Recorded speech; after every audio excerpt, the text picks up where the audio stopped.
Hello friends, आपका बहुत बहुत स्वागत है इंग्लिश टॉक चैनल पर। आज की क्लास में हम बात करने वाले हैं मे के कुछ विशेष प्रयोगों के बारे में।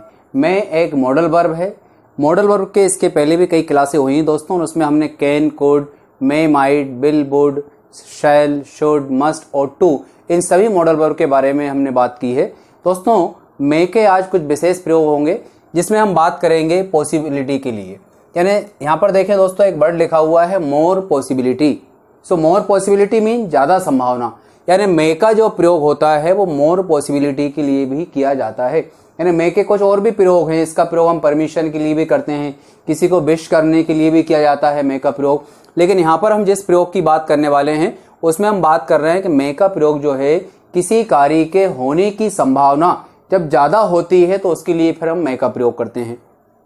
लेकिन किसी काम के होने की संभावना जब कम होगी तो हमें प्रयोग करना पड़ेगा माइट का। लेस पॉसिबिलिटी यानी कम संभावना के लिए जो है माइट का प्रयोग करते हैं।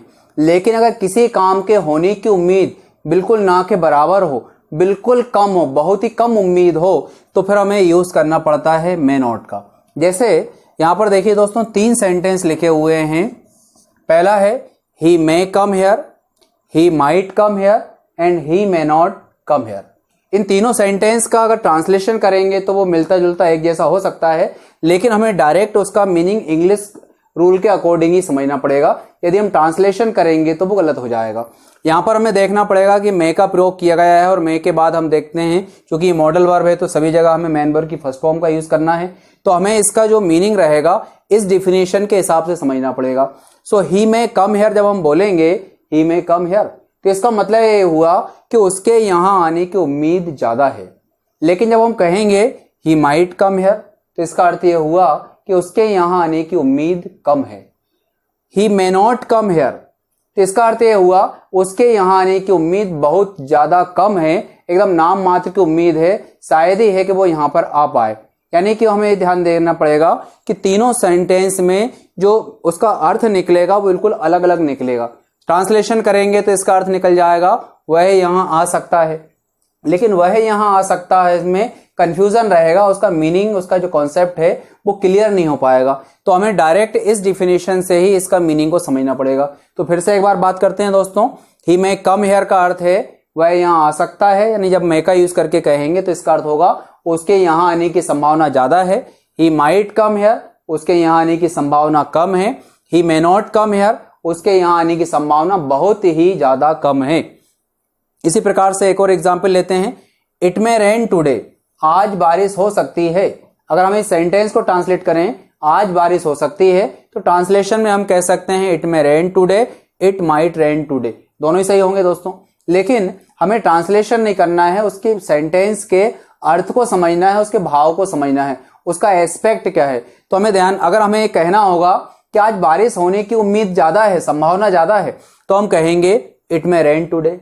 बारिश होने की संभावना कम है तो हम कहेंगे इट माइट रेन टुडे। और बारिश होने की संभावना बिल्कुल नाम मात्र की बहुत ही कम है तो हमें बोलना पड़ेगा it may not rain today. It may rain today, बारिश होने की संभावना ज्यादा है। इट माइट रेन टुडे, संभावना कम है। It may not rain today, बारिश होने की संभावना बहुत ही कम है। कुछ और एग्जाम्पल है दोस्तों, she may pass this test, she may pass this test, इसका अर्थ ये हुआ कि उसके इस टेस्ट को पास करने की उम्मीद ज्यादा है, संभावना ज्यादा है। She might pass this test, संभावना कम है। She may not pass this test, संभावना बहुत ही कम है। He may complete this work, यानी वह उसके द्वारा इस कार्य को पूरा करने की संभावना ज्यादा है। He might complete this work, संभावना कम है।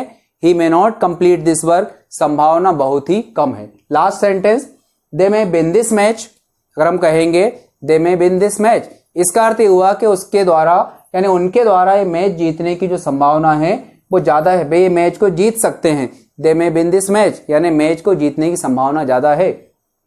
They might win this match, match को जीतने की संभावना कम है। And they may not win this match, यानी मैच को जीतने की संभावना बहुत ही कम है। तो दोस्तों ये था मे और माइट के पॉसिबिलिटीज के लिए किए जाने वाले प्रयोग। अगली क्लास में हम मे और माइट के कुछ और प्रयोगों के बारे में बात करेंगे। आपको ये क्लास कैसी लगी कृपया लाइक करें, शेयर करें, सब्सक्राइब करें। Thank you very much.